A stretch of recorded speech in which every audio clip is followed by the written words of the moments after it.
Rendez grâce au Seigneur, car il est bon, car éternel est son amour. Alléluia. En présence du Dieu Tout-Puissant et d'un cœur docile et pénitent, confessons nos péchés pour que dans sa bonté infinie et sa miséricorde, il nous accorde le pardon. Dieu de miséricorde, nous confessons que nous avons péché contre toi, en pensée, en parole et en acte, par ce que nous avons fait et ce que nous avons omis de faire. Nous ne t'avons pas aimé de tout notre cœur. Nous n'avons pas aimé notre prochain comme nous-mêmes. Nous regrettons sincèrement ces fautes. Humblement, nous nous en repentons pour l'amour de ton Fils Jésus-Christ. Prends pitié de nous et pardonne-nous. Alors ta volonté fera notre joie et nous pourrons marcher dans tes chemins pour la gloire de ton nom. Amen. Que le Dieu Tout-Puissant vous fasse miséricorde, qu'il vous pardonne vos péchés par Jésus-Christ notre Seigneur, qu'il nous affermisse en tout bien et par la puissance de l'Esprit Saint, qu'il vous garde pour la vie éternelle. Amen. Ô Dieu, viens à mon aide. Seigneur, à mon secours. Gloire au Père et au Fils et au Saint-Esprit, au Dieu qui est, qui était et qui vient, pour les siècles des siècles. Amen. Ensemble, nous disons le cantique « Joie et lumière ». Joie et lumière de la gloire éternelle du Père, le Très-Haut, le Très-Saint, ô Jésus-Christ. Parvenu à la fin de ce jour, contemplant cette clarté dans le soir, nous chantons le Père et le Fils et le Saint-Esprit de Dieu. Oui, tu es digne d'être chanté dans tous les temps par des voix sanctifiées. Fils de Dieu qui donne vie, tout l'univers te rend gloire. Écoutons et méditons sur les versets du psaume 74. Psaume 74. Cantique d'Asaph. Quoi, ô Dieu, rejettes-tu pour toujours? Pourquoi t'irrites-tu contre le troupeau de ton pâturage? Souviens-toi de ton peuple que tu as acquis autrefois, que tu as racheté comme la tribu de ton héritage. Souviens-toi de la montagne de Sion, où tu faisais ta résidence. Ne t'es pas vers ces lieux constamment dévastés. L'ennemi a tout ravagé dans le sanctuaire. Tes adversaires ont rugi au milieu de ton temple, ils ont établi pour signe leur signe. On les a vus, pareils à celui qui lève la cognée dans une épaisse forêt. Et bientôt ils ont brisé toutes les sculptures, à coups de hache et de marteau. Ils ont mis le feu à ton sanctuaire, ils ont abattu, profané la demeure de ton nom. Ils disaient en leur cœur, « Traitons-les tous avec violence ». Ils ont brûlé dans le pays tous les lieux saints. Nous ne voyons plus nos signes, il n'y a plus de prophètes, et personne parmi nous qui sache jusqu'à quand. Jusqu'à quand, ô Dieu? L'oppresseur outragera-t-il? L'ennemi méprisera-t-il sans cesse ton nom? Pourquoi retires-tu ta main et ta droite? Sors-la de ton sein, détruis. Dieu est mon roi dès les temps anciens, lui qui opère des délivrances au milieu de la terre. Tu as fendu la mer par ta puissance. Tu as brisé les têtes des monstres sur les eaux. Tu as écrasé la tête du crocodile. Tu l'as donné pour nourriture au peuple du désert. Tu as fait jaillir des sources et des torrents. Tu as mis à sec des fleuves qui ne tarissent point. Toi est le jour, à toi est la nuit. Tu as créé la lumière et le soleil. Tu as fixé toutes les limites de la terre. Tu as établi l'été et l'hiver. Souviens-toi que l'ennemi outrage l'Éternel, et qu'un peuple insensé méprise ton nom. Ne livre pas aux bêtes l'âme de la tourterelle. N'oublie pas à toujours la vie de tes malheureux. Aie égard à l'alliance, car les lieux sombres du pays sont pleins de repères de brigands. Opprimé ne retourne pas confus. Que le malheureux et le pauvre célèbrent ton nom. Lève-toi, ô Dieu, défends ta cause. Souviens-toi des outrages que te fait chaque jour l'insensé. N'oublie pas les clameurs de tes adversaires, le tumulte sans cesse croissant de ceux qui s'élèvent contre toi. Gloire soit au Père et au Fils et au Saint-Esprit, comme il était au commencement, comme il est maintenant et comme il sera éternellement. Amen. Lecture de l'Ancien Testament selon le livre de Juges, chapitre 9, à partir du premier verset. Abimélec, fils de Jérubbaal, se rendit à Sichem vers les frères de sa mère, et voici comment il leur parla, ainsi qu'à toute la famille de la maison du père de sa mère. Dites, je vous prie, aux oreilles de tous les habitants de Sichem, vaut-il mieux pour vous que 70 hommes, tous fils de Jérubbaal, dominent sur vous, ou qu'un seul homme domine sur vous? Et souvenez-vous que je suis votre os et votre chair. Les frères de sa mère répétèrent pour lui toutes ces paroles aux oreilles de tous les habitants de Sichem, et leur cœur inclina en faveur d'Abimélec, car ils se disaient, c'est notre frère. Ils lui donnèrent 70 cycles d'argent, qu'ils enlevèrent de la maison de Baal-Bérith. Abimélec s'en servit pour acheter des misérables et des turbulents qui allèrent après lui. Il vint dans la maison de son père à Ophra, et il tua ses frères, fils de Jérubbaal, 70 hommes, sur une même pierre. Il n'échappa que Jotam, le plus jeune fils de Jérubbaal, car il s'était caché.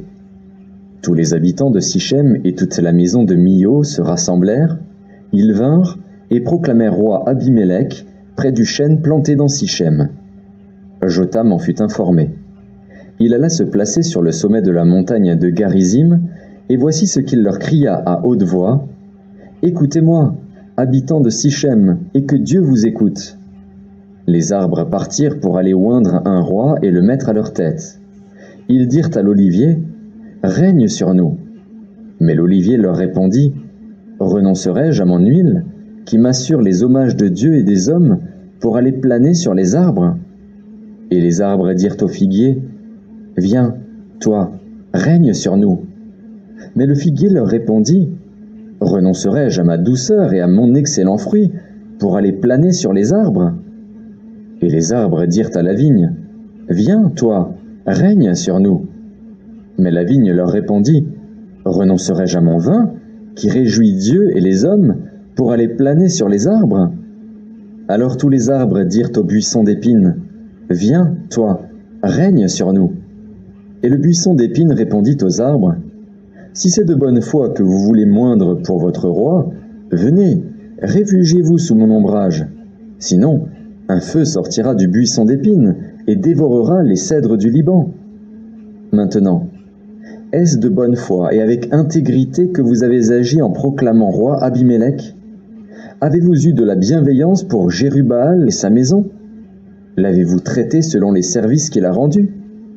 Car mon père a combattu pour vous, il a exposé sa vie, et il vous a délivré de la main de Madian. Et vous, vous vous êtes levé contre la maison de mon père, vous avez tué ses fils, 70 hommes, sur une même pierre, et vous avez proclamé roi sur les habitants de Sichem Abimélec, fils de sa servante, parce qu'il est votre frère. Si c'est de bonne foi et avec intégrité qu'en ce jour vous avez agi envers Jérubbaal et sa maison, eh bien, qu'Abimélec fasse votre joie, et que vous fassiez aussi la sienne.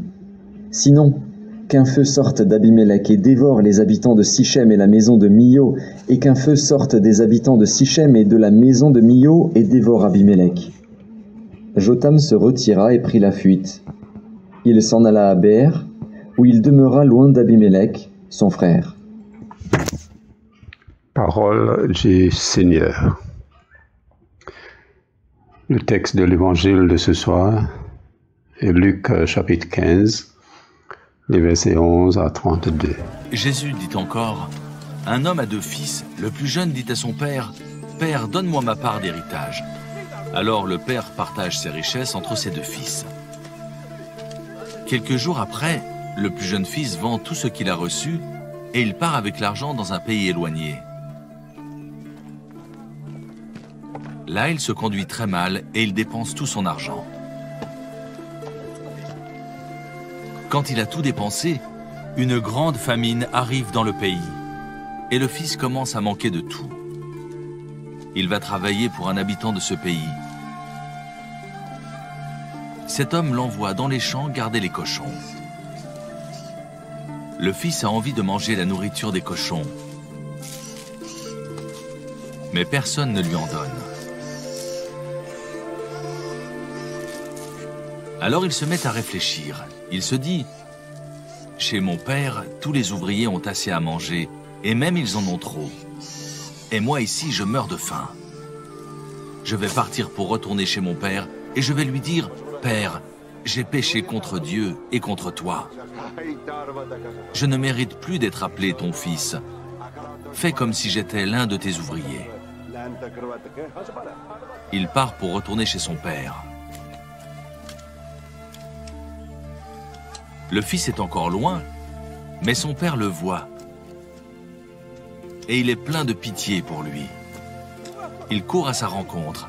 Il le serre contre lui et l'embrasse. Alors le fils dit à son père, « Père, j'ai péché contre Dieu et contre toi. Je ne mérite plus d'être appelé ton fils. »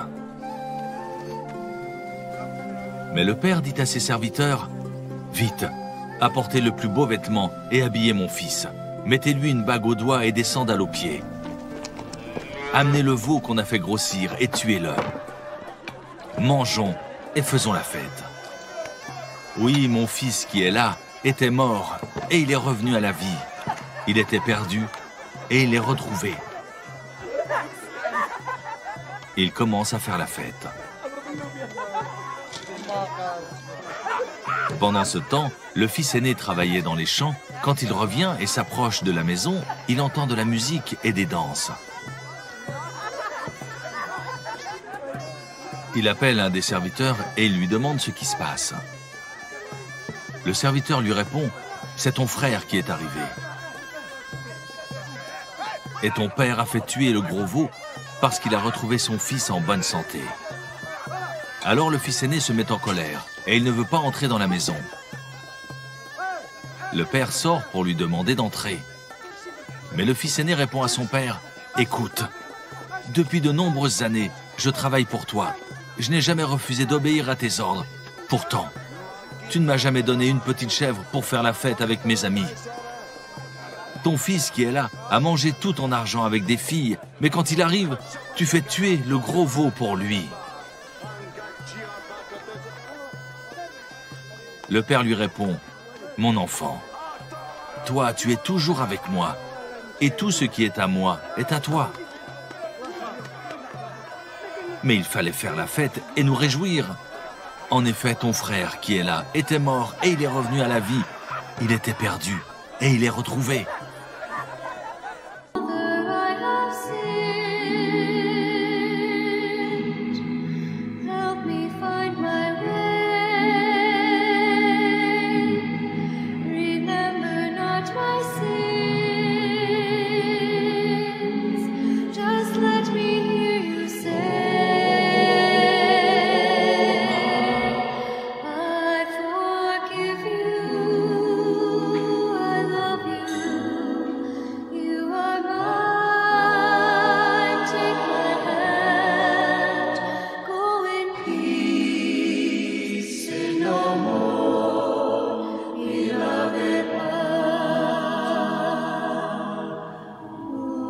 Mes amis, le texte de l'Évangile, connu sous le nom de la parabole du Fils prodigue, suscite diverses réflexions et interprétations.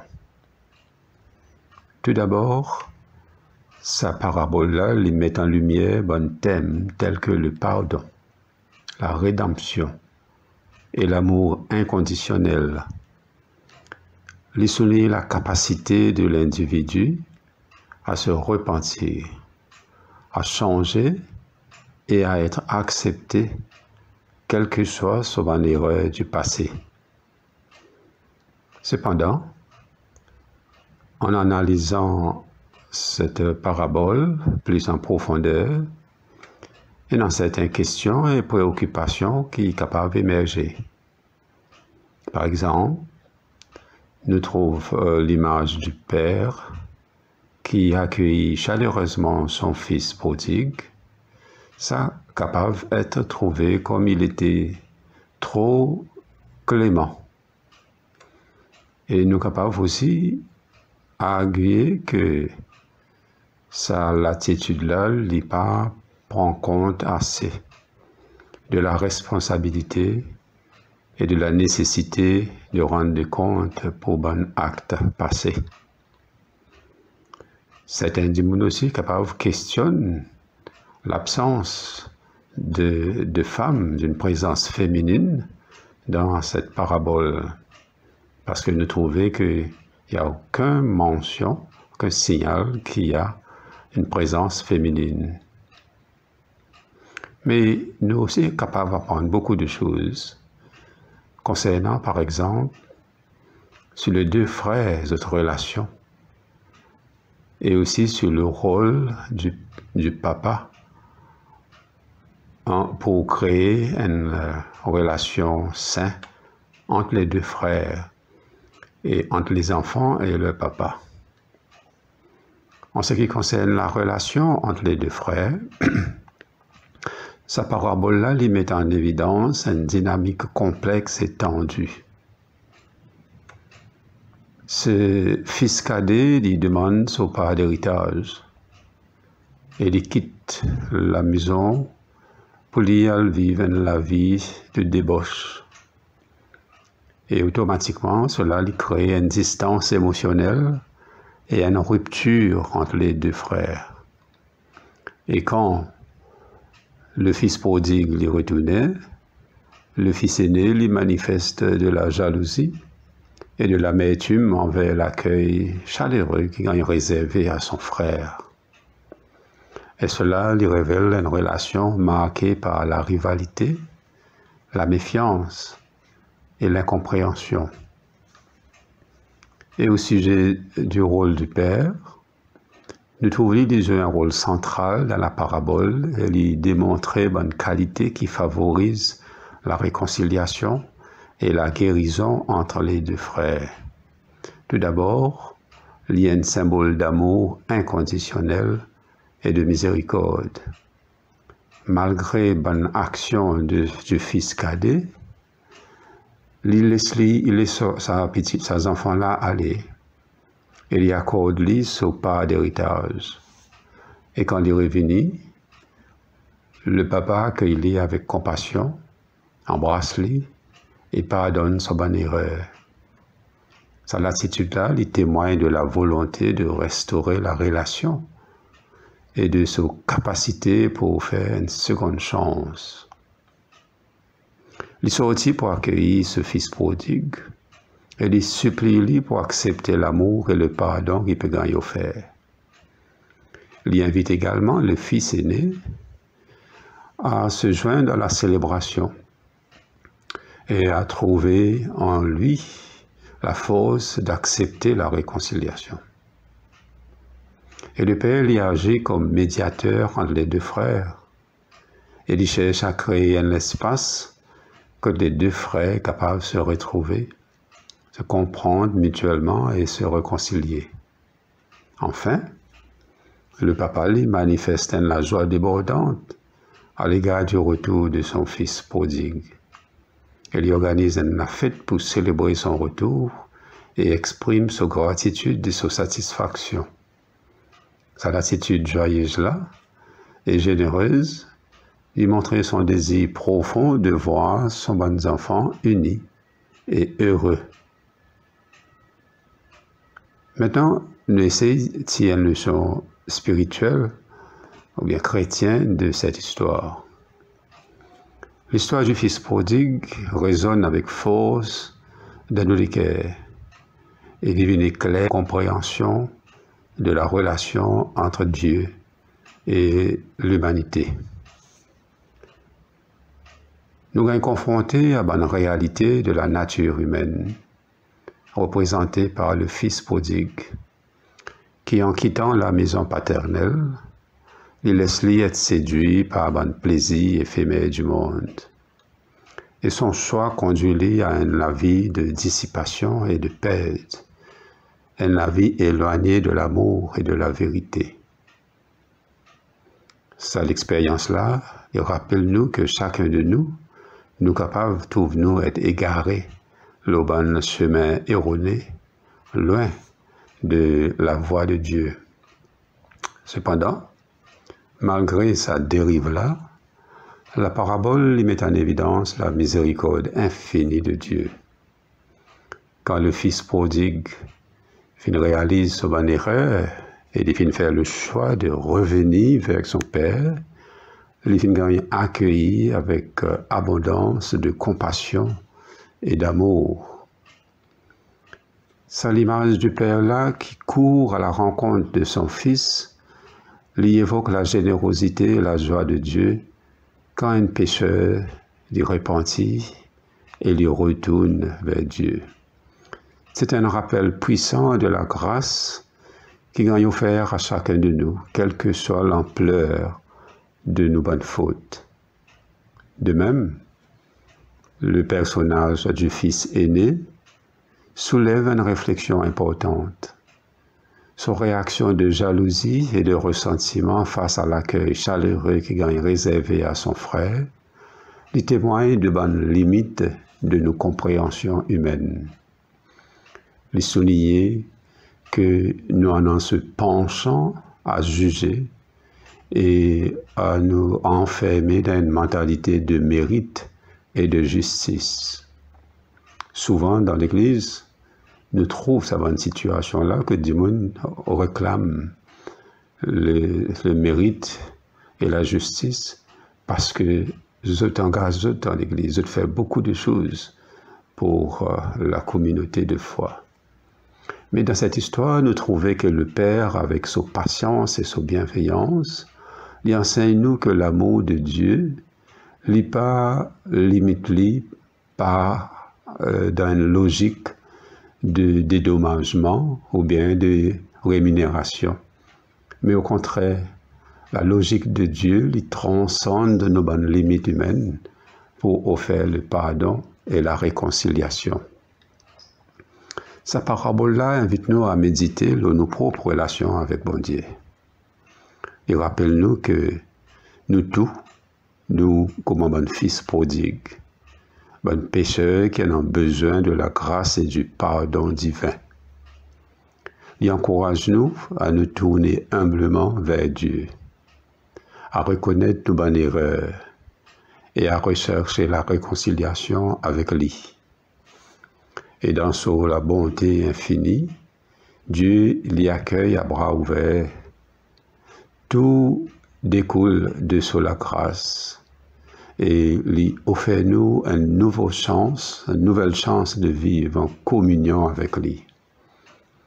Dans sa lettre aux Romains, chapitre 3, Saint Paul dit nous, « Car tous sont péchés et sont privés de la gloire de Dieu. » Soulignant l'universalité du péché, et nous besoin de la grâce de Dieu pour être réconciliés avec lui. Mais Saint Jean dit nous aussi, si nous confessons nos péchés, il est fidèle et juste pour nous les pardonner et pour nous purifier de toute iniquité. Nous saluons, les pas dépend de nos bonnes propres efforts ou bien de nos bonnes mérites, mais de la grâce de Dieu. Et Saint Paul dit nous encore, aux Éphésiens chapitre 2, « Car c'est par la grâce que vous êtes sauvés, par le moyen de la foi. Et cela ne vient pas de vous, c'est le don de Dieu. Ce n'est pas par les œuvres, afin que personne ne se glorifie. » Nous entendons aussi dans l'Évangile comment Jésus lui souligne la joie céleste qui accompagne le repentir d'un pécheur et l'accueil qui est réservé par Dieu à ceux et celles qui tournent humblement vers Dieu. Dans Saint Luc, au chapitre 15, nous lisons, « Je vous le dis, de même, il y aura plus de joie dans le ciel pour un seul pécheur qui se repent que pour 99 justes qui n'ont pas besoin de repentance. » Sa parabole-là, il résonne chacun de nous. parce qu'il parle du pardon, de la grâce, de la douceur. Et il rappelle-nous qu'il, bon Dieu, dans son amour suprême, il accueille chaque personne, quels que soient nos problèmes. Que ce soit si nous sommes du monde perdu, égarés dans le noir, ou bien enracinés dans nos désespoirs.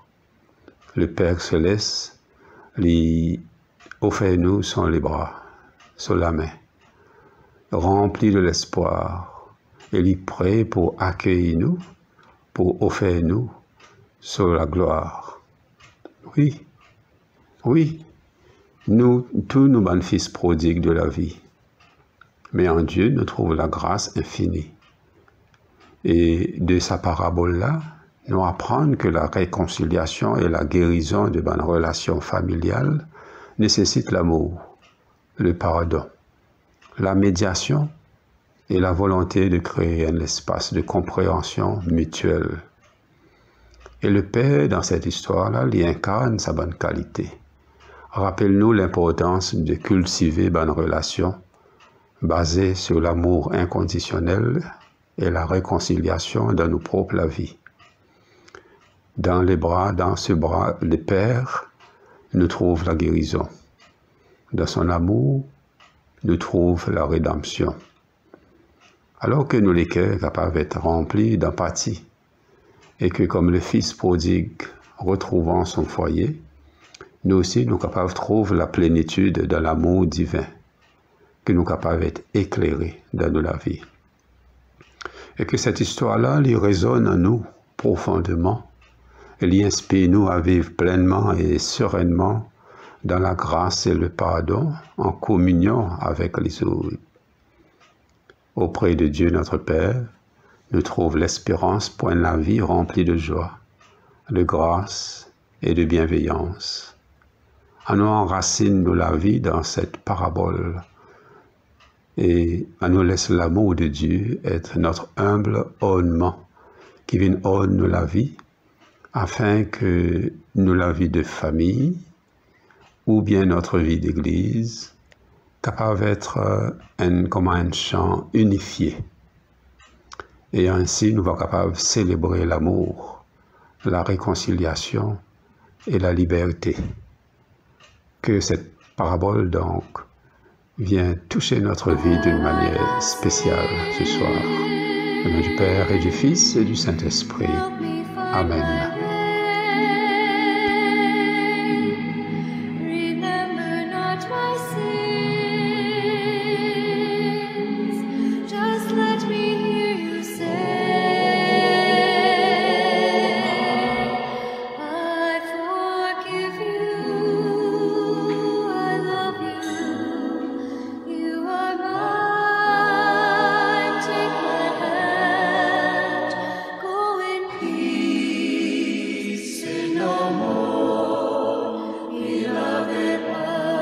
Ensemble, nous disons le cantique de Siméon.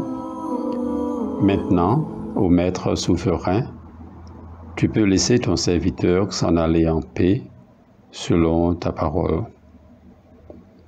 Car mes yeux ont vu le salut que tu préparais à la face des peuples, le bien qui se révèle aux nations et donne gloire à ton peuple Israël. Gloire au Père et au Fils et au Saint-Esprit, pour les siècles des siècles. Amen. Après avoir entendu la parole de Dieu, nous nous mettons en prière, en commençant par notre Père. Notre Père, qui es aux cieux, que ton nom soit sanctifié, que ton règne vienne, que ta volonté soit faite sur la terre comme au ciel. Donne-nous aujourd'hui notre pain de ce jour, pardonne-nous nos offenses, comme nous pardonnons aussi à ceux qui nous ont offensés.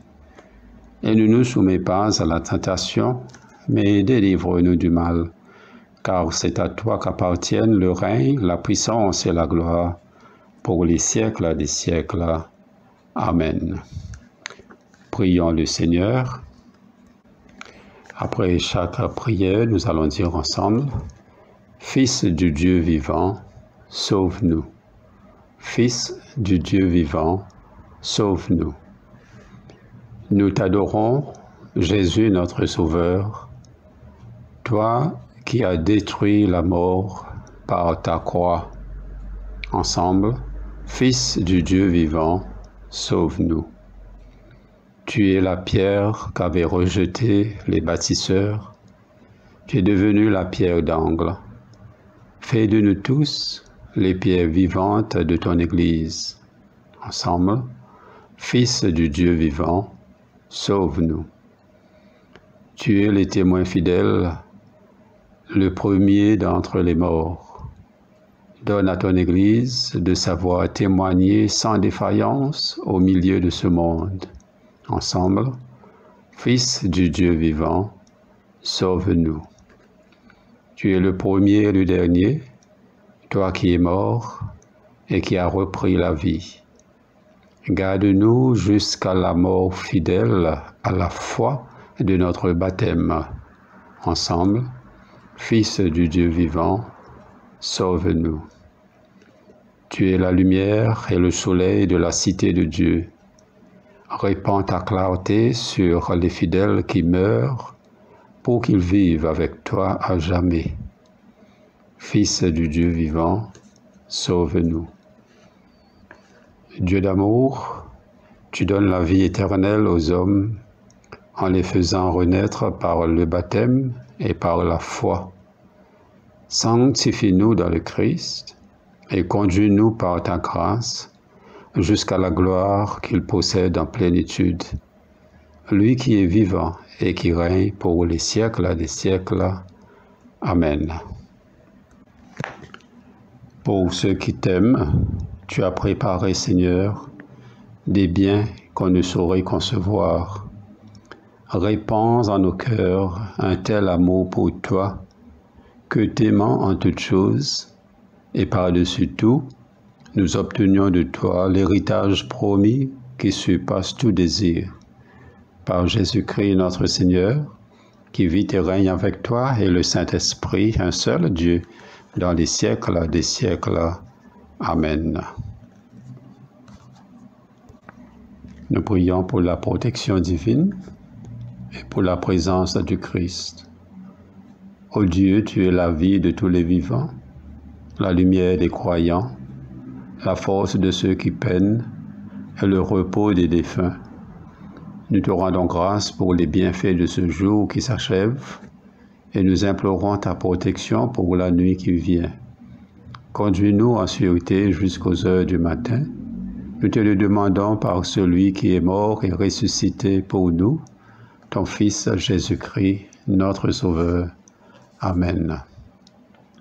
Reste avec nous, Seigneur, car il fait tard et déjà la nuit baisse. Sois notre compagnon sur la route, enflamme notre cœur, ravive notre espérance, pour que nous te découvrions dans les Écritures et dans le pain partagé. Nous te le demandons dans ta tendresse. Amen. Ensemble, nous disons l'action de grâce générale. Dieu Tout-Puissant, Père de miséricorde, nous te rendons grâce de ta bonté et de ton amour envers nous, tes serviteurs indignes, et envers tout ce que tu as fait.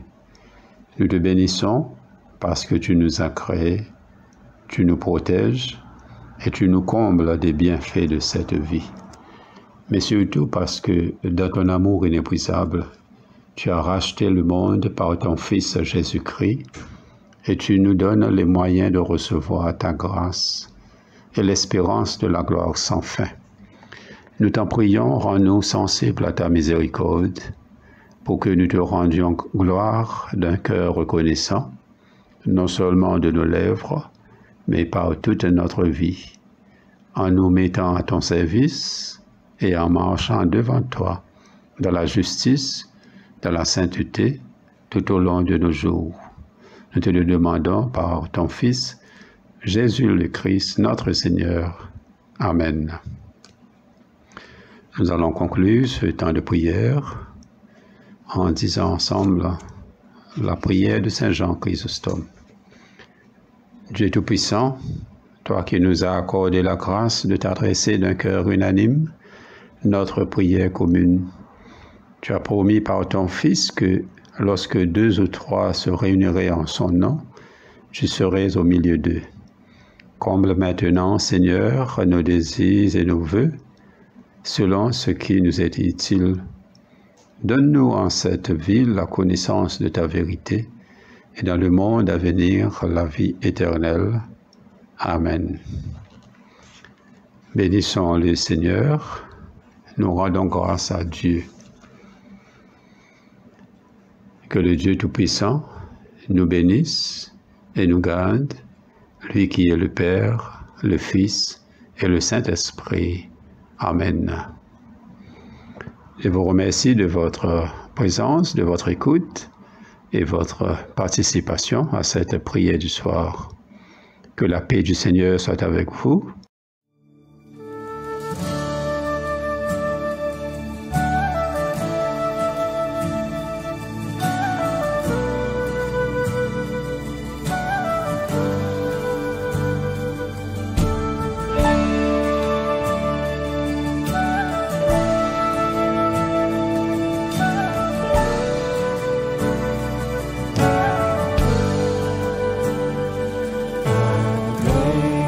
Amazing grace, how sweet the sound that saved a wretch like me. I once was lost, but now